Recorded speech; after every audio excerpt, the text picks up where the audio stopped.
Pickman's Model by H.P. Lovecraft. Narrated by Otis Gyrie. You needn't think I'm crazy, Elliot. Plenty of others have queerer prejudices than this. Why don't you laugh at Oliver's grandfather, who won't ride in a motor? If I don't like that damn subway, it's my own business, and we got here more quickly anyhow in the taxi. We'd have had to walk up the hill from Park Street if we'd taken the car. I know I'm more nervous than I was when you saw me last year, but you don't need to hold a clinic over it. There's plenty of reason, God knows, and I'm fancy I'm lucky to be sane at all. Why, the third degree? You didn't used to be so inquisitive. Well, if you must hear it, I don't know why you shouldn't. Maybe you ought to anyhow, for you kept writing me like a grieved parent when you heard I'd begun to cut the art club and keep away from Pickman. Now that he's disappeared, I go around to the club once in a while, but my nerves aren't what they were. No, I don't know what become of Pickman, and I don't like to guess. You might have surmised I had some inside information when I dropped him, and that's why I don't want to think where he's gone. Let the police find what they can. It won't be much, judging from the fact that they don't know yet of the old North End place he'd hired under the name of Peters. I'm not sure that I would find it again myself, not that I'd ever try, even in broad daylight. Yes, I do know, or am afraid I know, why he maintained it. I'm coming to that. And I think you'll understand, before I'm through, why I don't tell the police. They would ask me to guide them, but I couldn't go back there even if I knew the way. There was something there.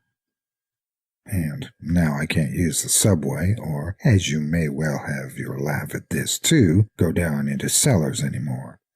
I think you'd have known I didn't drop Pickman for the same silly reasons that fussy old women like Dr. Reed or Joe Minot or Bosworth did. Morbid art doesn't shock me, and when a man has the genius Pickman had, I feel it an honor to know him, no matter what direction his work takes. Boston never had a greater painter than Richard Upton Pickman. I said it at first, and I say it still, and I never swerved an inch either when he showed that ghoul feeding. That, you remember, was when Minot cut him. You know, it takes profound art and profound insight into nature to turn out stuff like Pickman's. Any magazine cover hack can splash paint around wildly and call it a nightmare or a witch's sabbath or a portrait of the devil. But only a great painter can make such a thing really scare or ring true. That's because only a real artist knows the actual anatomy of the terrible, or the psychology of fear, the exact sort of lines and proportions that connect up with latent instincts or hereditary memories of fright, and the proper color contrasts and lighting effects to stir the dormant sense of strangeness. I don't have to tell you why a facility really brings a shiver, while a cheap ghost story frontispiece merely makes us laugh.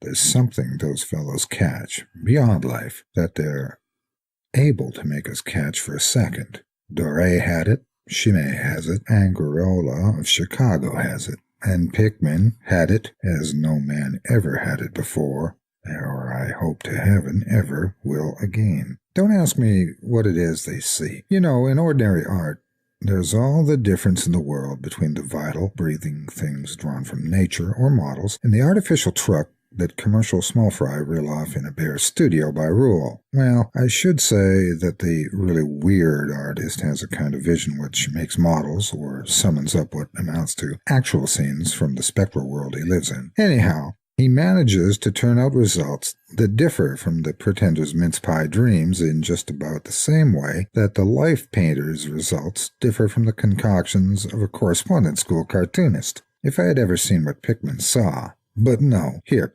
let's have a drink before we get any deeper. Gad, I wouldn't be alive if I'd ever seen what that man, if he was a man, saw. You recall that Pickman's forte was faces. I don't believe anyone since Goya could put so much sheer hell into a set of features or a twist of expression.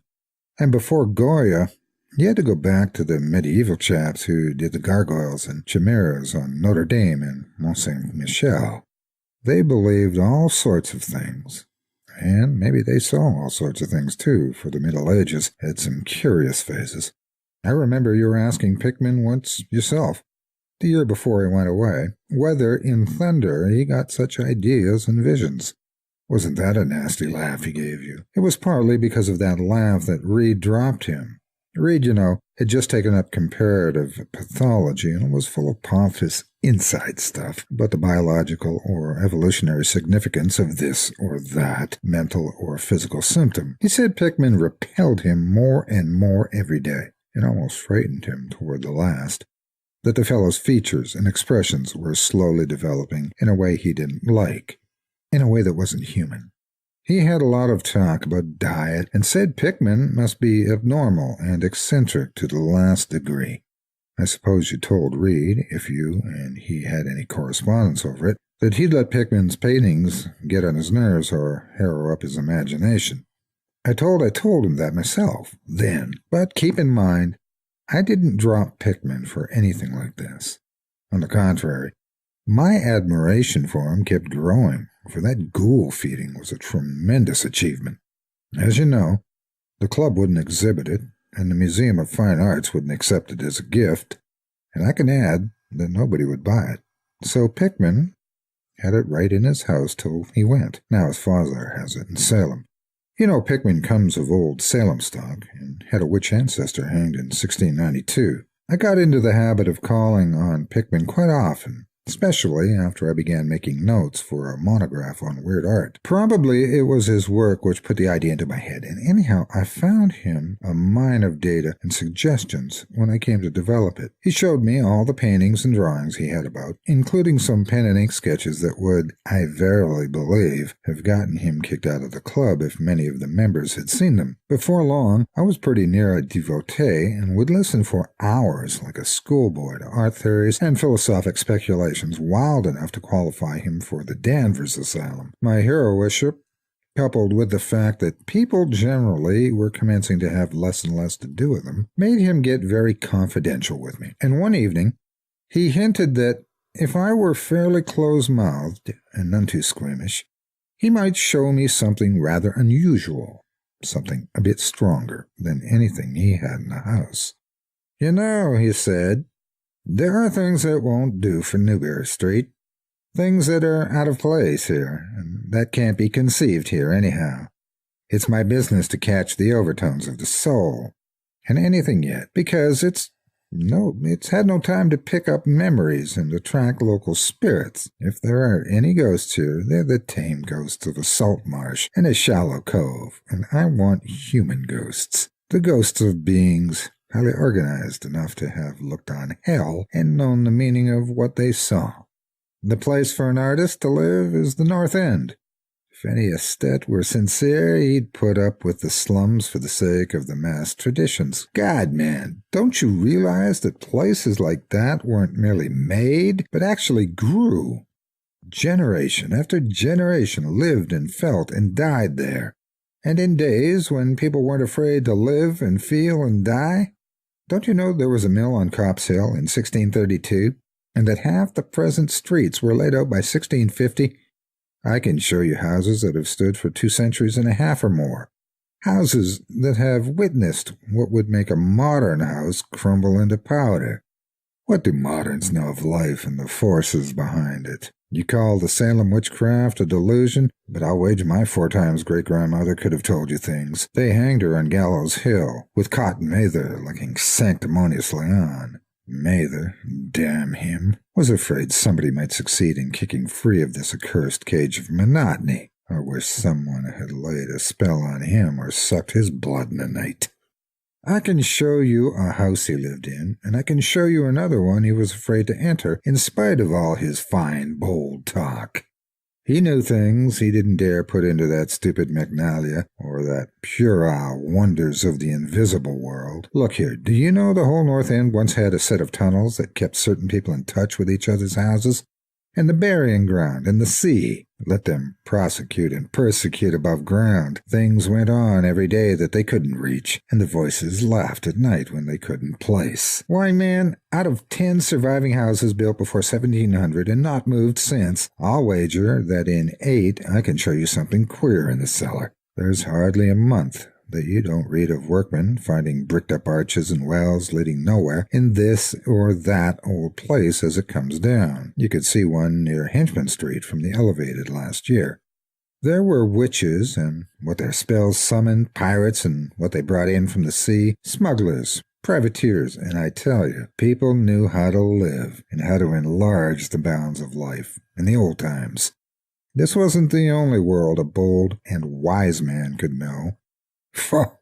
And to think of today in contrast, with such pale pink brains that even a club of supposed artists get shudders and convulsions if a picture goes beyond the feelings of a Beacon Street tea table. The only saving grace of the present is that it's too damn stupid to question the past very closely. What do maps and records and guidebooks really tell of the North End? Blah! At a guess, I'll guarantee to lead you to 30 or 40 alleys and networks of alleys north of Prince Street that aren't suspected by 10 living beings outside of the foreigners that swarm them. And what do those Dagos know of their meaning? No, Thurber. These ancient places are dreaming gorgeously and overflowing with wonder and terror and escapes from the commonplace. And yet, there's not a living soul to understand or profit by them. Or rather, there's only one living soul, for I haven't been digging around in the past for nothing. See here, you're interested in this sort of thing. What if I told you that I've got another studio up there, where I can catch the night spirit of antique horror and paint things I couldn't even think of in Newberry Street? Naturally, I don't tell those cursed old maids at the club, with Reed, damn him, whispering, even as it is, that I'm sort of monster-bound down the toboggan of reverse evolution. Yes, Thurber, I decided long ago that one must paint terror as well as beauty from life, so I did some exploring in places where I had reason to know terror lives. I've got a place that I don't believe 3 living Nordic men beside myself have ever seen. It isn't so very far from the elevated as distance goes, but it's centuries away as the soul goes. I took it because of the queer old brick well in the cellar, one of the sort I told you about. The shack's almost tumbling down so that nobody else would live there, and I'd hate to tell you how little I pay for it. The windows are boarded up, but I like all that the better, since I don't want daylight for what I do. I paint in the cellar, where the inspiration is thickest, but I have other rooms furnished on the ground floor. A Sicilian owns it, and I've hired it under the name of Peters. Now, if you're game, I'll take you there tonight. I think you'd enjoy the pictures, for as I've said, I've let myself go a bit there. It's no vast tour. I sometimes do it on foot, for I don't want to attract attention with a taxi in such a place. We can take the shuttle at the South Station for Battery Street, and after that, the walk isn't much. Well, Elliot, there wasn't much for me to do after that harangue, but to keep myself from running instead of walking for the first vacant cab we could sight. We changed at the elevated at the South Station, and at about 12 o'clock had climbed down the steps at Battery Street and struck along the old waterfront past Constitution Wharf. I didn't keep track of the cross streets, and I can't tell you yet which it was we turned up, but I know it wasn't Greenough Lane. When we did turn, it was to climb through the deserted length of the oldest and dirtiest alley I've ever saw in my life, with crumbling-looking gables, broken small-paned windows, and archaic chimneys that stood out half disintegrated against the moonlit sky. I don't believe there were 3 houses in sight that hadn't been standing in Cotton Mather's time. Certainly I glimpsed at least 2 with an overhang, and once I thought I saw a peaked roofline of the almost forgotten pre-gambrel type, though antiquarians tell me there are none left in Boston. From that alley, which had a dim light, we turned to the left into an equally silent and still narrower alley with no light at all, and in a minute made what I think was an obtuse angled bend toward the right in the dark. Not long after this, Pickman produced a flashlight and revealed an antediluvian 10-paneled door that looked damnably worm-eaten. Unlocking it, he ushered me into a barren hallway that was once splendid dark oak paneling, simple of course, but thrilling, suggestive of the times of Andros and Phipps and witchcraft. Then he took me through a door on the left, lighted an oil lamp, and told me to make myself at home. Now, Elliot, I'm what the man in the street would call fairly hard-boiled, but I'll confess that what I saw on the walls of that room gave me a bad turn. They were his pictures, the ones he couldn't paint or even show in Newbury Street, and he was right when he said he had let himself go. Here, have another drink. I need one anyhow. There's no use in my trying to tell you what they were like, because the awful, the blasphemous horror, and the unbelievable loathsomeness and moral fultor came from simple touches quite beyond the power of words to classify.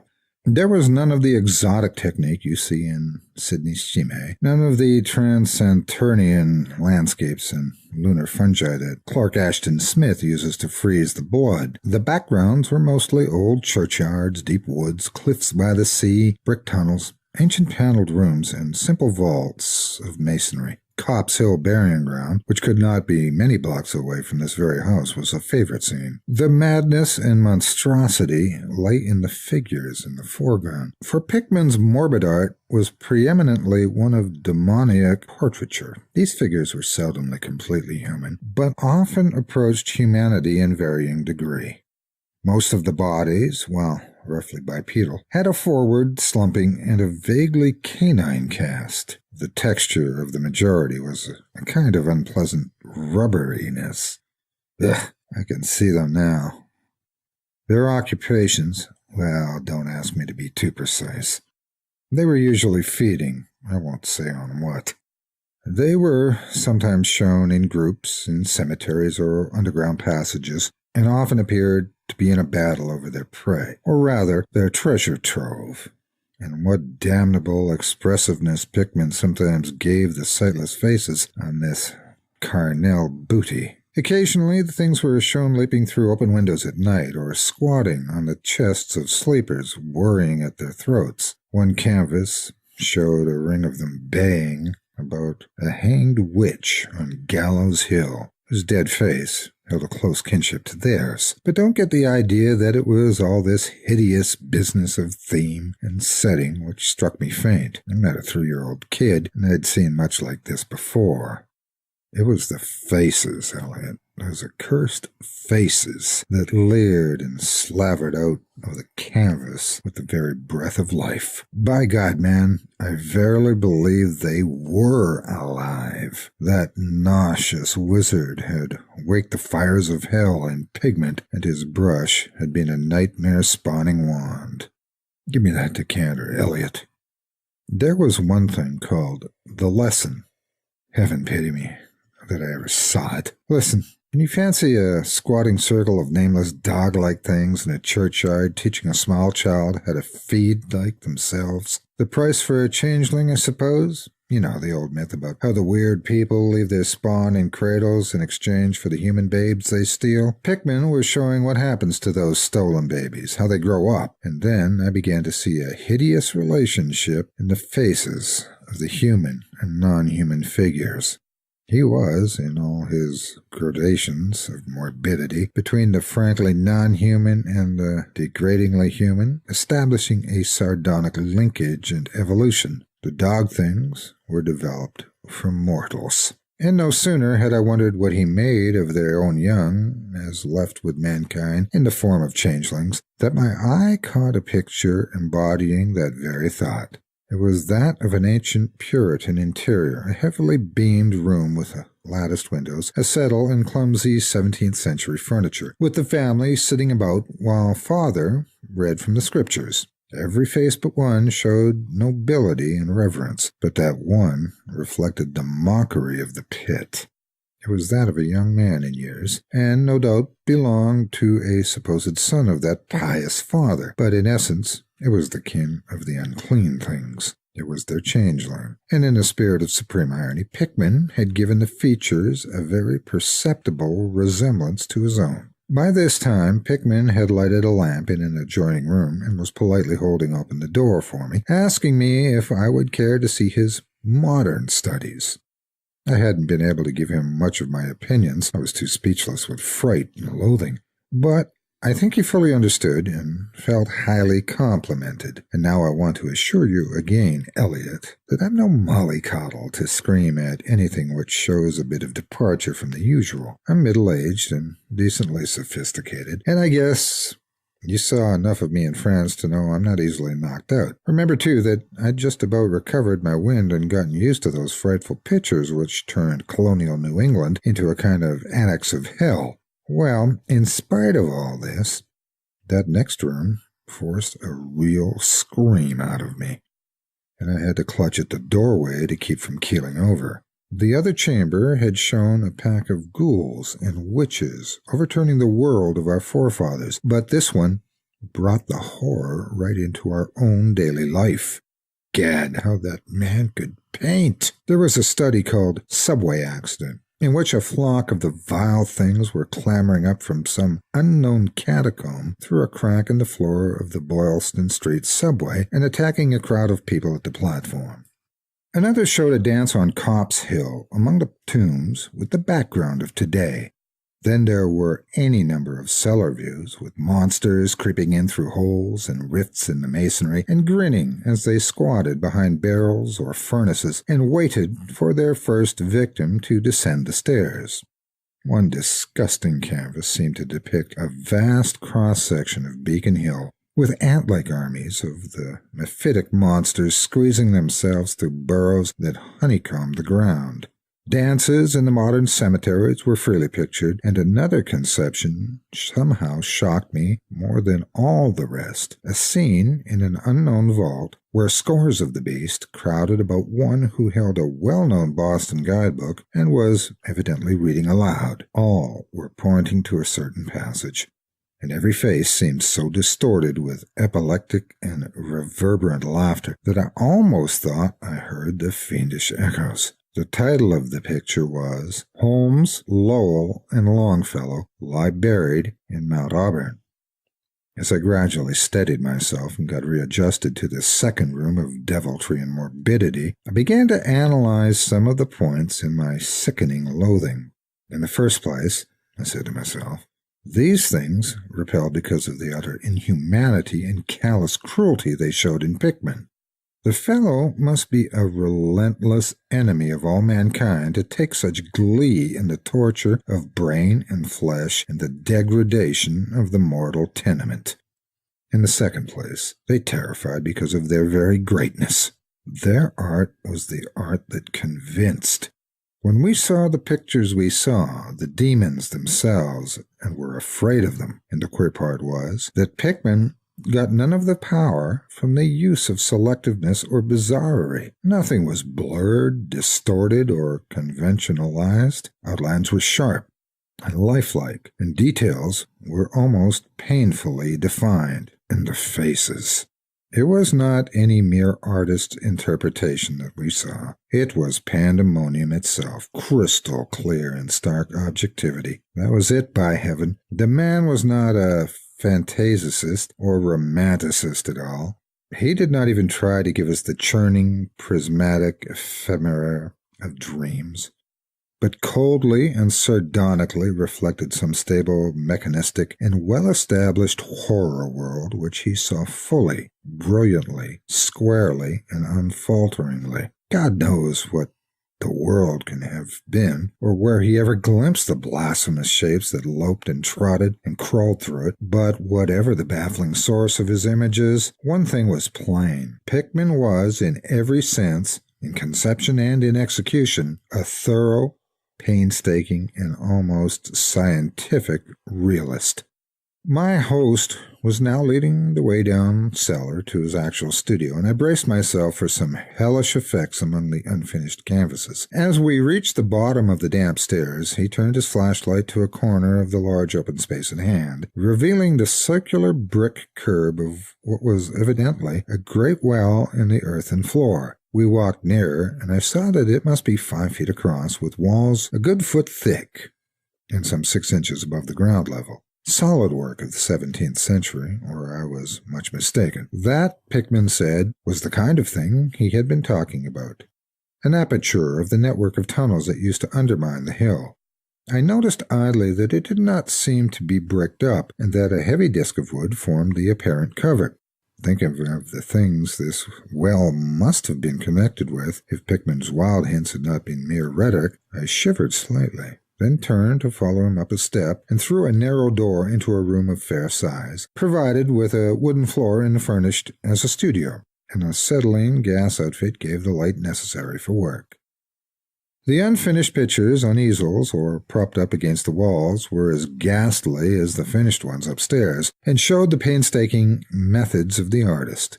Scenes were blocked out with extreme care, and pencil guidelines told of the minute exactitude which Pickman used in getting the right perspective and proportions. The man was great. I say it even now, knowing as much as I do.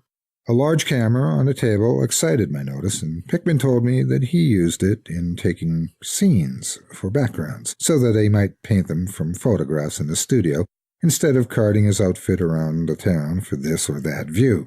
He thought a photograph quite as good as an actual scene or model for sustained work, and he declared he employed them regularly. There was something very disturbing about the nauseous sketches and half-finished monstrosities that leered around from every side of the room, and when Pickman suddenly unveiled a huge canvas on the side, away from the light, I could not for my life keep back a loud scream, the second I had admitted that night.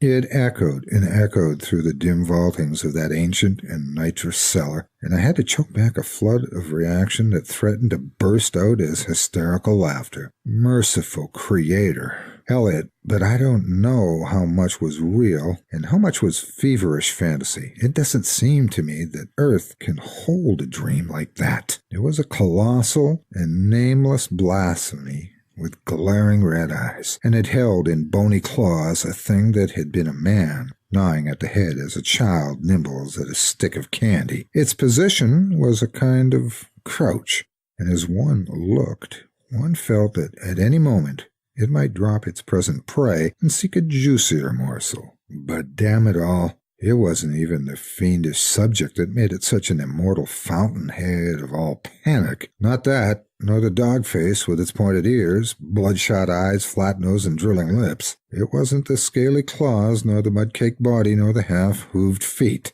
None of these, though any one of them might well have driven an excitable man to madness. It was the technique, Elliot. The cursed, impious, the unnatural technique.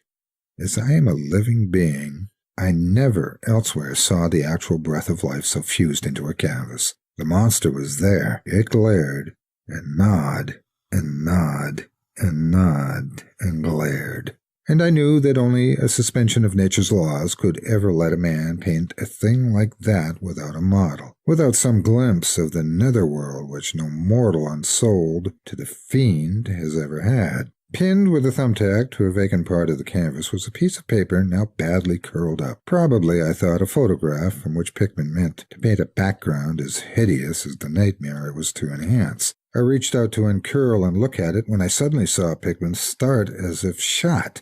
He had been listening with peculiar intensity ever since my shocked scream had waked unaccustomed echoes in the dark cellar. And now he seemed struck with a fright which, though not comparable to my own, had in it more of the physical than the spiritual. He drew a revolver and motioned me to silence, then stepped out into the main cellar and closed the door behind him. I think I was paralyzed for an instant. Imitating Pickman's listening, I fancied I heard a faint scurrying sound somewhere and a series of squeals or bleats in a direction I couldn't determine. I thought of huge rats and shuddered. Then there came a subdued sort of clatter which somehow set me all in gooseflesh. A furtive, groping kind of clatter, though I can't attempt to convey what I mean in words. It was like heavy wood falling on stone or brick. Wood on brick, what did that make me think of? It came again, and louder. There was a vibration as if the wood had fallen farther than it had fallen before. After that followed a sharp grating noise, a shouted gibberish from Pickman, and the deafening discharge of all 6 chambers of the revolver fired spectacularly as a lion tamer might fire in the air for effect. A muffled squeal or squawk, and then a thud. Then more wood and brick grating, a pause, and the opening of the door. at which, I'll confess, I started violently. Pickman reappeared with his smoking weapon, cursing the bloated rats that infested the ancient well. "The deuce knows what they ate, Thurber," he grinned, "for those archaic tunnels touched graveyard and witch den and seacoast. But whatever it is, they must have run short, for they were devilish anxious to get out. Your yelling stirred them up, I fancy. Better be cautious in these old places. Our rodent friends are the one drawback, though I sometimes think they're a positive asset by way of atmosphere and color." Well, Elliot, that was the end of the night's adventure. Pickman had promised to show me the place, and heaven knows he had done it. He led me out of that tangle of alleys in another direction, it seems, for when we sighted a lamp-post, we were in a half-familiar street with monotonous rows of mingled tenement blocks and old houses. Charter Street, it turned out to be, but I was too flustered to notice just where we hit it. We were too late for the elevated, and walked back downtown through Hanover Street. I remember that walk. We switched from Tremont up Beacon, and Pickman left me at a corner of Joy, where I turned off. I never spoke to him again. Why did I drop him? Don't be impatient. Wait till I ring for coffee. We've had enough of the other stuff, but I, for one, need something.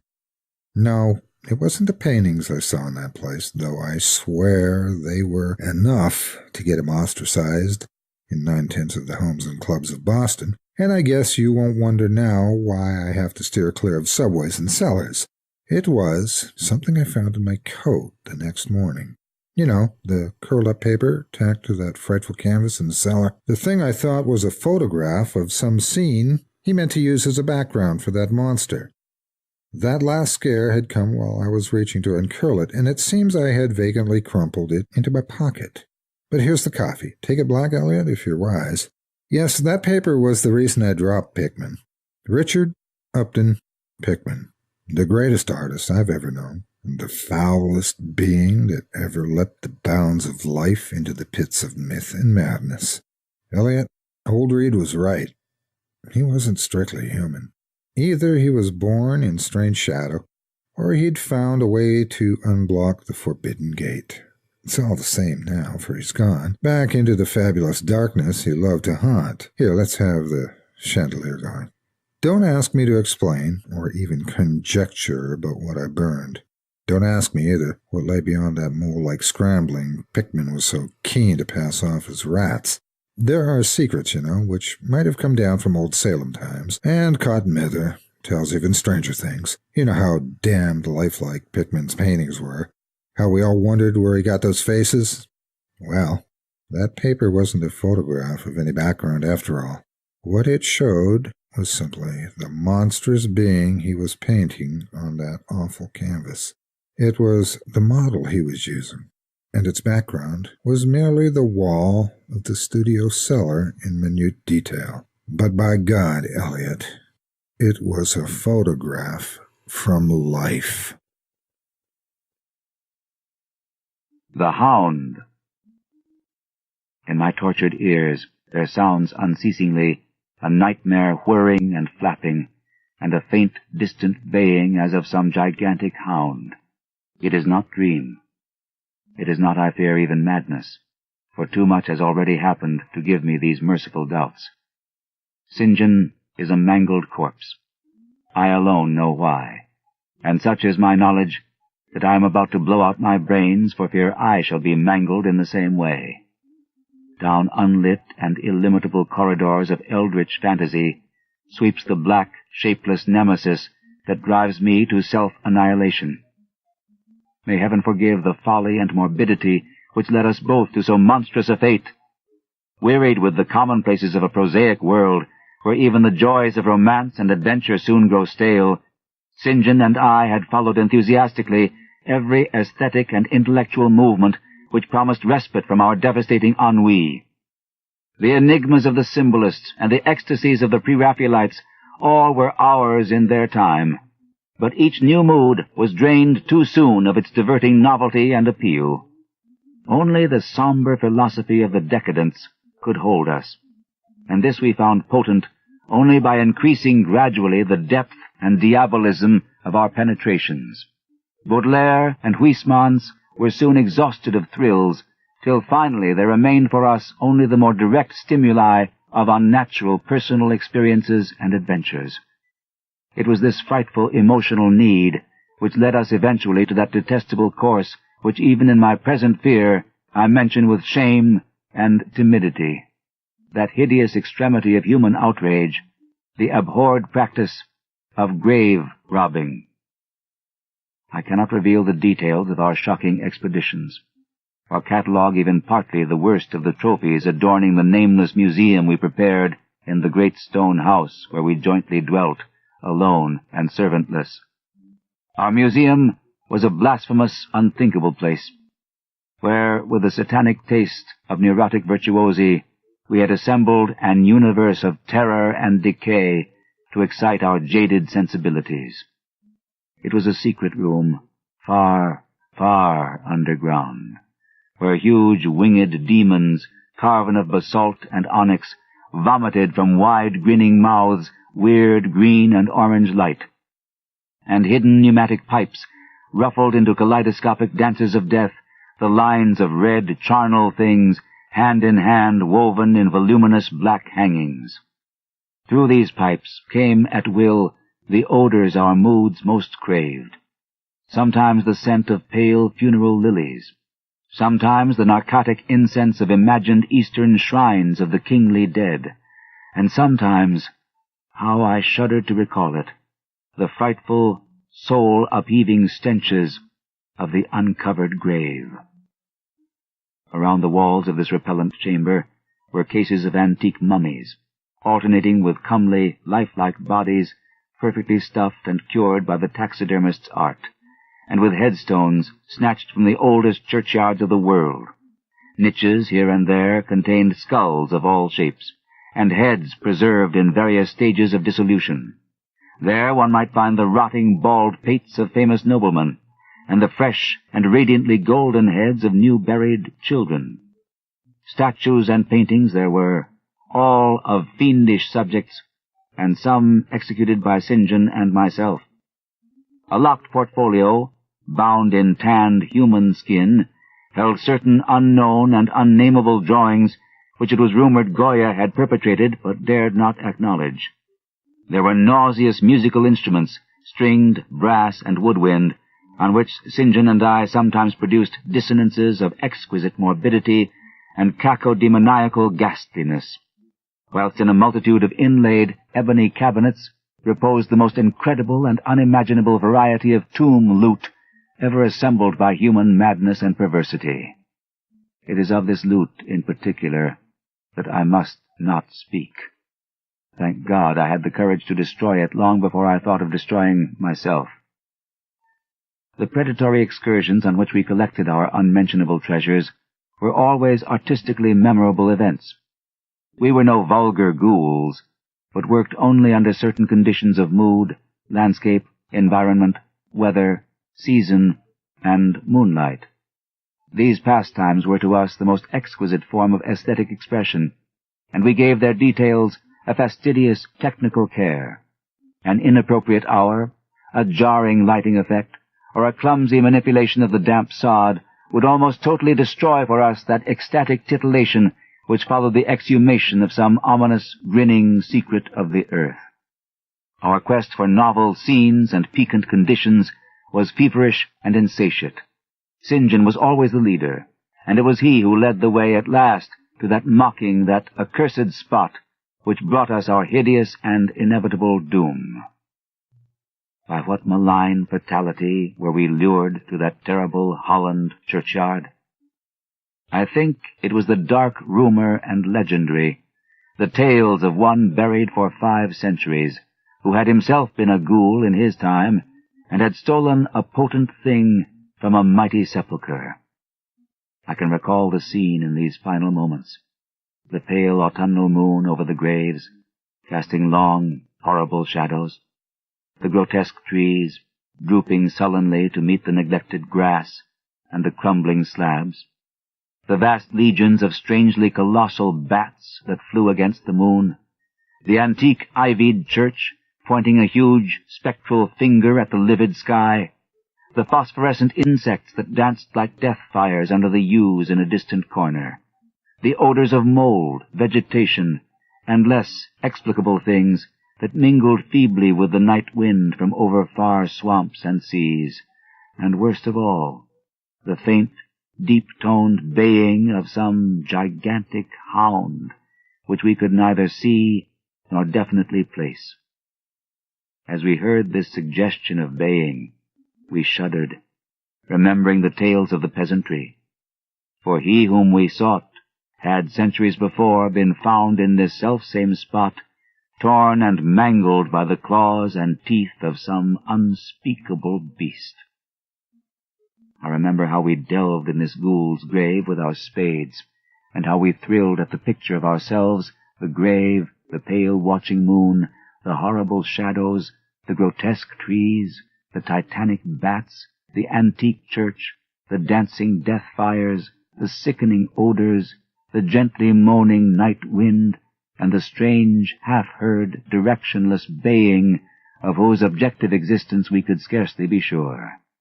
Then we struck a substance harder than the damp mold, and beheld a rotting oblong box crusted with mineral deposits from the long undisturbed ground.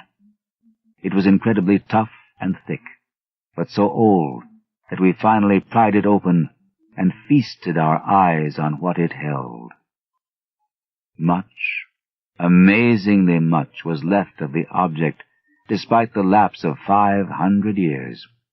The skeleton, though crushed in places by the jaws of the thing that had killed it, held together with surprising firmness, and we gloated over the clean white skull, and its long firm teeth, and its eyeless sockets that once had glowed with a charnel fever like our own.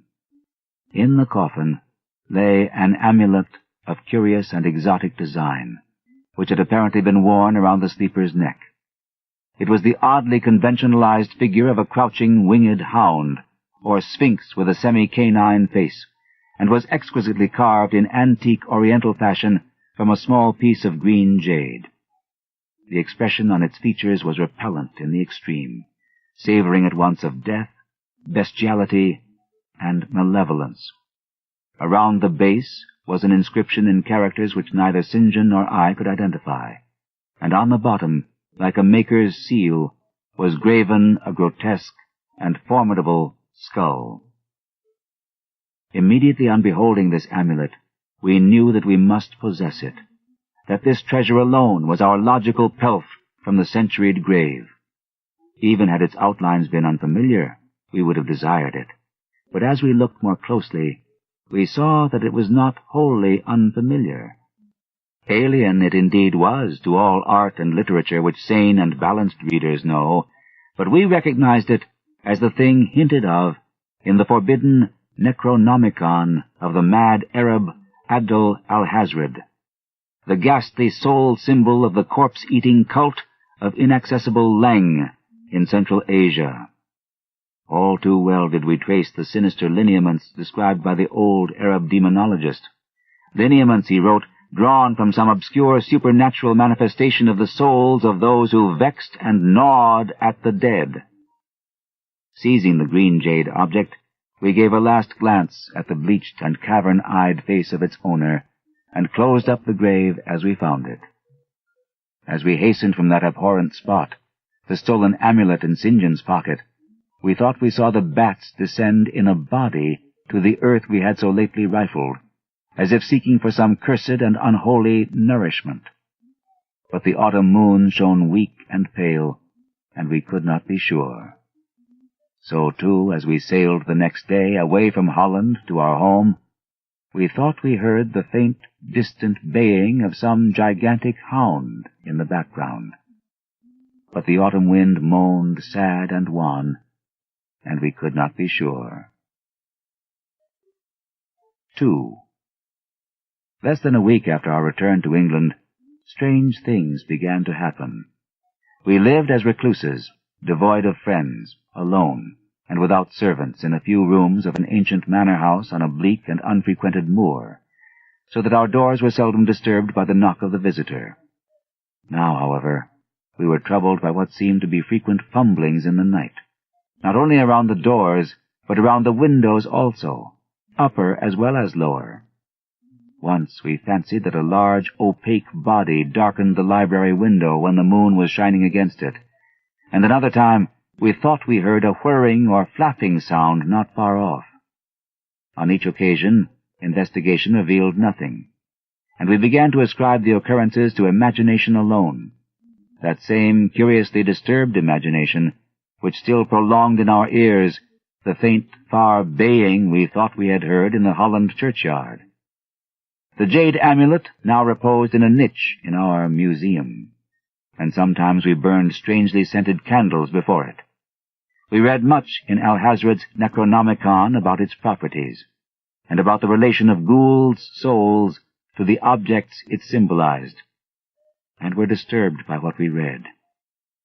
Then terror came. On the night of September 24th, 19 blank, I heard a knock at my chamber door. Fancying it St. John's, I bade the knocker enter, but was answered only by a shrill laugh. There was no one in the corridor. When I roused St. John from his sleep, he professed entire ignorance of the event, and became as worried as I. It was that night that the faint, distant baying over the moor became to us a certain and dreaded reality. 4 days later, whilst we were both in the hidden museum, there came a low, cautious scratching at the single door which led to the secret library staircase. Our alarm was now divided, for besides our fear of the unknown, we had always entertained a dread that our grisly collection might be discovered. Extinguishing all lights, we proceeded to the door and threw it suddenly open, whereupon we felt an unaccountable rush of air, and heard, as if receding far away, a queer combination of rustling, twittering, and articulate chatter. Whether we were mad, dreaming, or in our senses, we did not try to determine. We only realized, with the blackest of apprehensions, that the apparently disembodied chatter was beyond a doubt in the Dutch language. After that, we lived in growing horror and fascination. Mostly we held to the theory that we were jointly going mad from our life of unnatural excitements, but sometimes it pleased us more to dramatize ourselves as the victims of some creeping and appalling doom. Bizarre manifestations were now too frequent to count. Our lonely house was seemingly alive with the presence of some malign being whose nature we could not guess, and every night that demoniac baying rolled over the windswept moor, always louder and louder. On October 29th, we found in the soft earth underneath the library window a series of footprints utterly impossible to describe. They were as baffling as the hordes of great bats which haunted the old manor house in unprecedented and increasing numbers. The horror reached a culmination on November 18th, when St. John, walking home after dark from the distant railway station, was seized by some frightful carnivorous thing and torn to ribbons. His screams had reached the house, and I had hastened to the terrible scene in time to hear a whir of wings and see a vague, black, cloudy thing silhouetted against the rising moon. My friend was dying when I spoke to him, and he could not answer coherently. All he could do was to whisper, "The amulet! That damned thing!" Then he collapsed, an inert mass of mangled flesh. I buried him the next midnight in one of our neglected gardens, and mumbled over his body one of the devilish rituals he had loved in life. And as I pronounced the last demoniac sentence, I heard afar on the moor the faint baying of some gigantic hound. The moon was up, but I dared not look at it, and when I saw on the dim-litten moor a wide, nebulous shadow sweeping from mound to mound, I shut my eyes and threw myself face down upon the ground.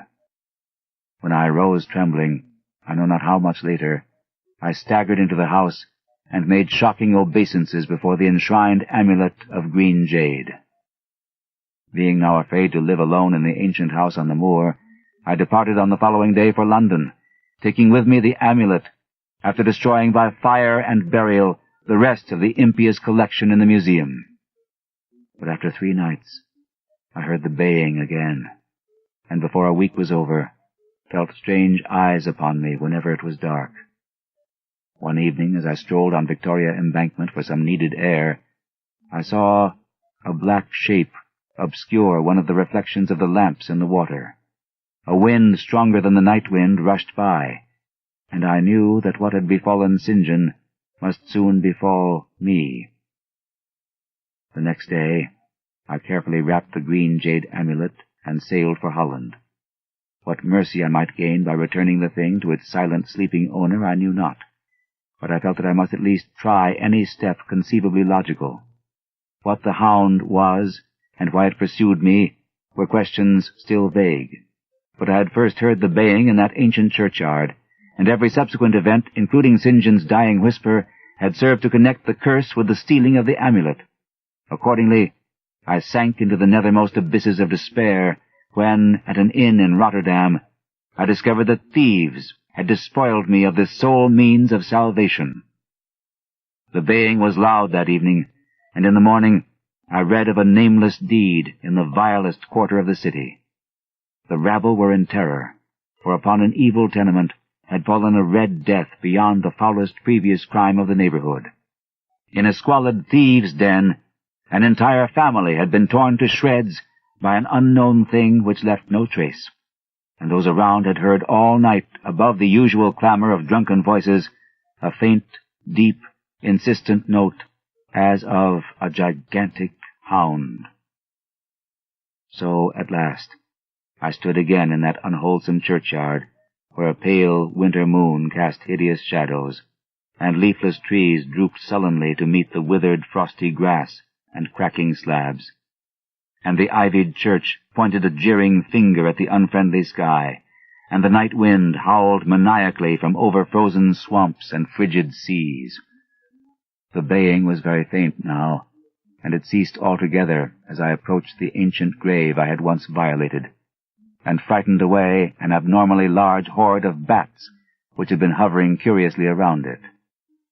I know not why I went thither, unless to pray, or gibber out insane pleas and apologies to the calm white thing that lay within, but whatever my reason, I attacked the half-frozen sod with a desperation partly mine, and partly that of a dominating will outside myself. Excavation was much easier than I expected, though at one point I encountered a queer interruption, when a lean vulture darted down out of the cold sky and pecked frantically at the grave earth until I killed him with a blow of my spade. Finally, I reached the rotting oblong box and removed the damp nitrous cover. This is the last rational act I ever performed, for crouched within that centuried coffin, embraced by a close-packed nightmare retinue of huge, sinewy, sleeping bats, was the bony thing my friend and I had robbed, not clean and placid as we had seen it then, but covered with caked blood, and shreds of alien flesh and hair, and leering sentiently at me with phosphorescent sockets and sharp, ensanguined fangs yawning twistedly in mockery of my inevitable doom. And when it gave, from those grinning jaws, a deep, sardonic bay, as of some gigantic hound, and I saw that it held in its gory, filthy claw the lost and fateful amulet of green jade, I merely screamed and ran away idiotically, my screams soon dissolving into peals of hysterical laughter. Madness rides the star wind, claws and teeth sharpened on centuries of corpses, dripping death astride a bacchanal of bats from night-black ruins of buried temples of Belial. Now, as the baying of that dead, fleshless monstrosity grows louder and louder, and the stealthy whirring and flapping of those accursed web wings circles closer and closer, I shall seek with my revolver the oblivion which is my only refuge from the unnamed and unnameable.